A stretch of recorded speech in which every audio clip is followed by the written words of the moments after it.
Welcome to the Health and Healing from the Inside Out podcast with Stephanie A. Wynn, an online health and wellness podcast where I, your host, will provide weekly wellness tips about inflammatory bowel disease, specifically Crohn's and ulcerative colitis. The Health and Healing from the Inside Out podcast is a mixture of special guest interviews from healthcare professionals, IBD survivors, Crohn's survivors, ulcerative colitis survivors, and community thought leaders.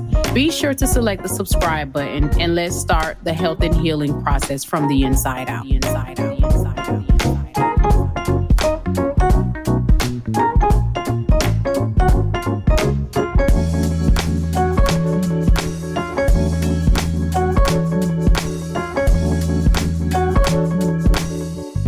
We are back for another episode of the Health and Healing from the Inside Out podcast. I am your host. And listen, this week we're talking about what is ulcerative colitis. And the reason why I want to talk about UC, also known as ulcerative colitis, is because sometimes, people think that Crohn's disease and UC, they're the same and they're slightly different. So, but before we get into this week's topic, I want to talk about that mindset. Do you know that if you believe that you can get better or feel better, it will happen? You just have to tell yourself that. You have to tell yourself every day, throughout the day, I will feel better day by day, minute by minute, bit by bit, step by step. Does that make sense? Okay, so let's get right into this week's topic. So today's episode is all about ulcerative colitis and its symptoms. So ulcerative colitis is a type of inflammatory bowel disease, IBD. So when you hear ulcerative colitis or Crohn's disease or the commercials, where they talk about Crohn's disease, if you want to take Humira, Stelara, or I don't even know if they have Lielda commercials anymore. But again, these are some commercials that you may have seen on the TV, and that's all falls under, I mean, you hear Crohn's disease or ulcerative colitis, it all falls under inflammatory bowel disease. IBD causes inflammations and ulcer in the lining of the colon and the rectum, but the exact cause of ulcerative colitis is just like Crohn's, it's still unknown, but there's research being done, to find out, what is the actual cause of UC, right? And I'm going to say for me being diagnosed with this horrific chronic condition, it affects everything. And the cause, and I can tell you this just by my personal experience, the cause is, one of the triggers is stress. Stress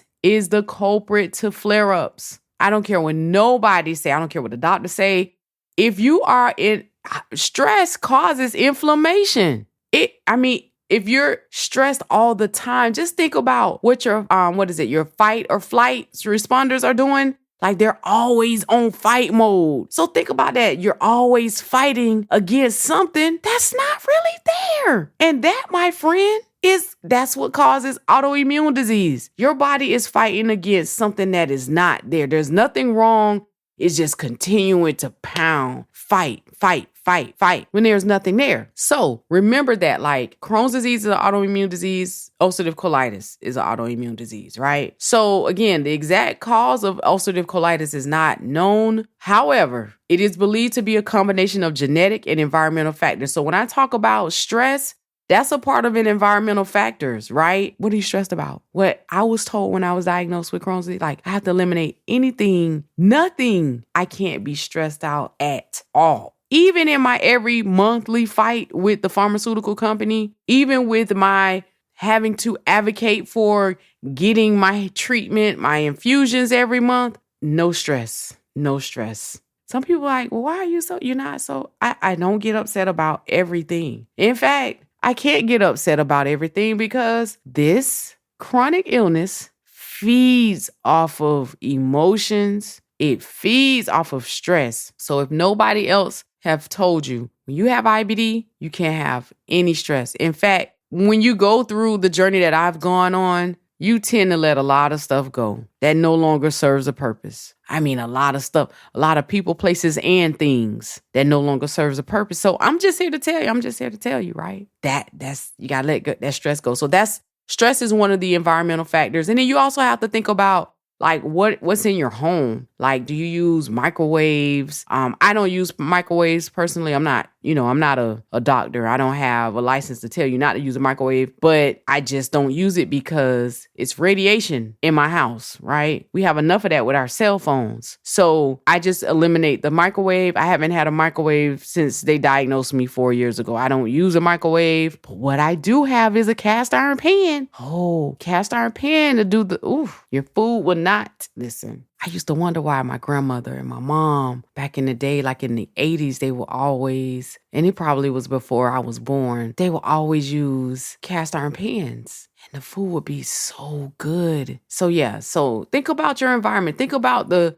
pots that you're cooking with. Make sure that the peeling on the pots is not cooking in with your food. That's like toxic. Like you have to really think about it. Think about how we've had pots and pans for years and the original paint or the Teflon or whatever they call it inside of it has removed into your food. Think about that. It's real. It's real. It's so real. Okay. So the symptoms of ulcerative colitis can vary from person to person, but some of the most common symptoms include the following. Diarrhea, often with blood or mucus. You'll have abdominal pain and cramping. So it will seem like, for our ladies out there, it will seem like your cycle is coming on, like you're cramping really bad, like it's real bad. Like it's not even a cycle cramp. It's something, it's almost like a contraction. If you've had children, it's like a contraction. That's what it feels like. For me, like that's the only way I can describe it. It feels like a really bad contraction. Like you're about to, like the baby's almost there. Yes, contraction. So in cramping a lot, right? You'll also have rectal pain and rectal bleeding. Again, when I realized that there was something wrong, I was out at a restaurant, my son and I went to the bathroom and it felt like I had the urgency to go. But when I got in the bathroom, it was like, when I got up and I looked in the toilet, it was like someone had stabbed me. Like literally, it was that much blood in the toilet. So I knew something was wrong. And I knew that I need to go get help because that's not the norm. That's not the norm. So again, you will also have urgency to have a bowel movement with ulcerative colitis. So like the urgency, I got to go to the bathroom, let me take off before you even eat anything. So I would even just have a glass of water or drink a glass of water. I'm taking off to the bathroom. I'm telling you guys, my stomach was so angry, like really, really angry. And that's when I realized like your stomach is not to make all of those gurgling noises and like it's almost like you have a monster inside of your belly. And that's not normal. Your stomach should be quiet, should be calm. The only time your stomach should be moving is when it's digesting your food and you're going through the elimination process. That's it. And even then, it should be quiet, right? Okay. Then number 5, your inability to have a bowel movement despite the urgency. So remember I talked about you feel like you have to go, but when you get there, there's nothing there. Like you don't have a bowel movement. And sometimes that could lead to constipation. For me, I always suffered with constipation my entire life, even, from when I can remember being in high school. And so we changed up my diet and it just still was, it was an issue. So again, your inability to have a bowel movement and despite the urgency, so you'll have urgency on top of that inability to go to the bathroom, right? And number 6, fatigue. Like you're always tired, man. I remember, it was like it's like you're just in this zone. I remember barely making it. It was like I was walking on, I'm just barely making it. I would go to work. I would literally, I would pull up to my job and get sick, literally sick. Like my stomach would just wouldn't act right. I would go straight to the bathroom. And then weight loss. Oh, I can relate to this. This episode is brought to you by the Let's Talk Inflammatory Bowel Disease Health and Wellness Symposium, a health and wellness symposium hosted by the Stephanie A. Wynn Foundation, whose focus is on raising awareness of inflammatory bowel disease, also known as IBD, among African Americans who are disproportionately affected by this chronic illness. The goal of the symposium is to partner with healthcare community partners to support underserved African Americans living with inflammatory bowel disease in their pursuit to live a more quality life. This symposium It is sponsored by our exclusive sponsor, which is Moffitt Cancer Center, who have come aboard to sponsor and believe in this symposium. We're going to have gastroenterologists there, mental health and wellness clinicians to speak about the importance of mental health when you're diagnosed with a chronic illness such as IBD.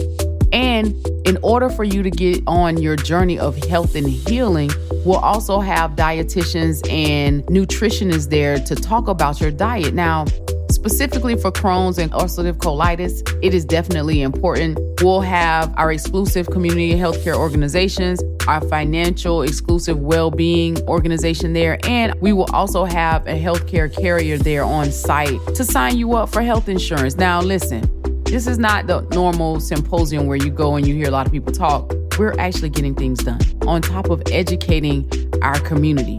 One thing I do know is this: being diagnosed with inflammatory bowel disease and being in the African American community, our treatment of healthcare is totally different compared to other cultures. And so we are wanting you to join us. Come join the conversation about the IBD healthcare disparities. This is going to take place again Saturday, March the 25th at 9 a.m. at Clearwater, Florida. And it's going to be at the Carroll Hotel. And the information is going to be in the show notes. Now, listen, if you're unable to attend in person and you would like to sponsor or you would like to donate to the cause, I'm going to drop the link in the show notes as well. Without further ado, we're going to get back to the show. And thank you for your time. Peace.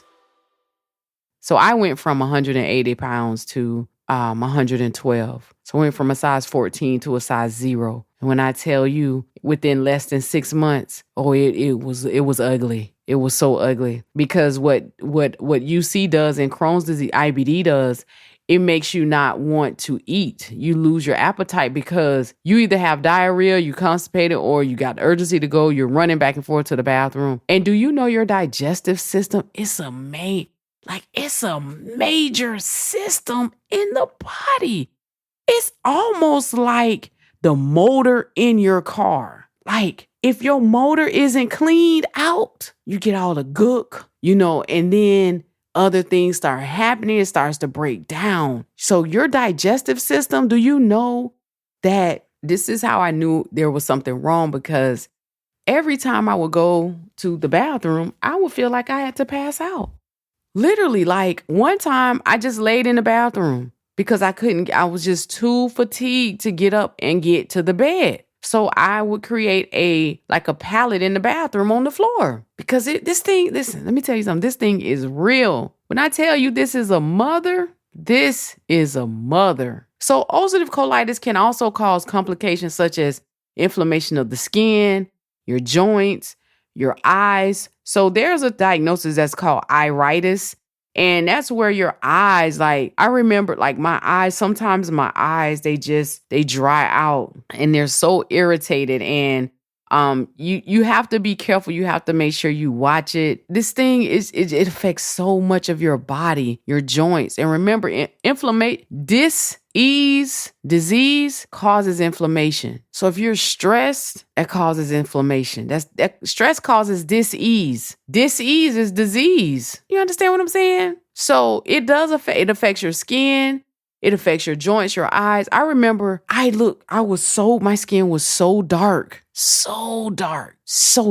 right? And it will also increase the risk of colon cancer if you don't get this under control. This is something that a lot of people don't understand. If you don't get this IBD under control, it could lead to colon cancer. And a lot of us are suffering in silence when we don't have to. Go get checked out. Tell your doctor, hey, I'm having issues with going to the bathroom. I'm bleeding, or I have the urgency to go and nothing happens. Can you please send me for a colonoscopy, or can you please do some lab work to see what's going on with my inflammation markers? We gotta know. You gotta know the language to speak. So if you're experiencing any of these symptoms, like the loss of appetite, weight loss, fatigue, inability to have a bowel movement despite the urgency, right? The urgency to have a bowel movement, rectal pain and bleeding, abdominal pain and cramping, diarrhea often with blood or mucus, listen, you need to go and speak with a healthcare provider. And then this is where your provider can perform a variety of tests to diagnosed the ulcerative colitis, including the blood, the blood tests. You get stool tests, you can get colonoscopies, endoscopies, imaging tests, CT scans with contrast. Let me tell you something. Oh my gosh. If you all are listening to this and you've never had a CT scan with contrast, I'm telling you, man, this thing is a mother, man. I mean, the stuff like the CT scan, the contrast alone make you want to puke your brains out. It's so gross, but you gotta do it. It's either drink it or they inject you with this dye. So the CT is like, you drink this stuff. And so as you're drinking it, like some people do, I think it's a barium swallow where you're drinking it while they're taking pictures of, that's when people have really bad esophagus issues or whatever. But this CT scan with contrast, it's like, you drink this stuff and they take pictures of it and it shows you where there's issues in your stomach, pancreas, whatever they're doing the CT on, right? It's a mother. I'm telling you, you gotta go get help. You gotta talk to a provider. While there is no cure for ulcerative colitis, there are treatments available to help manage symptoms and prevent complications. Treatment options may include medications like I take Remicade infusions. Some people take Stelara, Humira. There's a lot of biological medications out here, immunosuppressants, so anti-inflammatory medications. But also you need to have a change in your diet and a lifestyle change. Maybe remove the stress. Take the stress out of your life. If you're in a relationship and you're always stressed out about, hey, you might need to rethink that situation. I'm not telling you to leave your husband or your spouse, but stress is not a good thing. Stress leads to other issues in your body. And surgery, in some cases, you may have to have surgery, right? So again, seek a healthcare provider that can help you get an understanding of what's going on, right? Living with ulcerative colitis can be challenging, but the proper management and support can make it possible to lead a full and healthy lifestyle. This has been a journey for me. I've learned so much along the way. I've lost a lot of so-called friends along the way because I really, truly had to get an understanding of what was going on with my body. And I'm all right with that. You have to be all right with that. I went, my healthcare team consisted of a mental health therapist, my primary care physician, a rectal and colon specialist, my gastroenterologist. So it all depends on what you have going on, and everybody's symptoms is different. It's not one size fit all. That's what this is not. So again, seek help, seek out resources, support groups to help you manage this condition and improve your overall quality of life. So I hope this episode has been informative to you. If you have any questions, just leave us a comment. And again, seek help because you can't do this by yourself. Stop suffering in silence. You don't have to do that anymore. I'm your host, Stephanie A. Wynn. Until next time, peace. Thank you so much for tuning in to the Health and Healing from the Inside Out podcast, an online health and wellness podcast where I, your host, Stephanie A. Wynn, will provide weekly wellness tips about inflammatory bowel disease, specifically Crohn's and ulcerative colitis. Be sure to select the subscribe button and let's start the health and healing process from the inside out.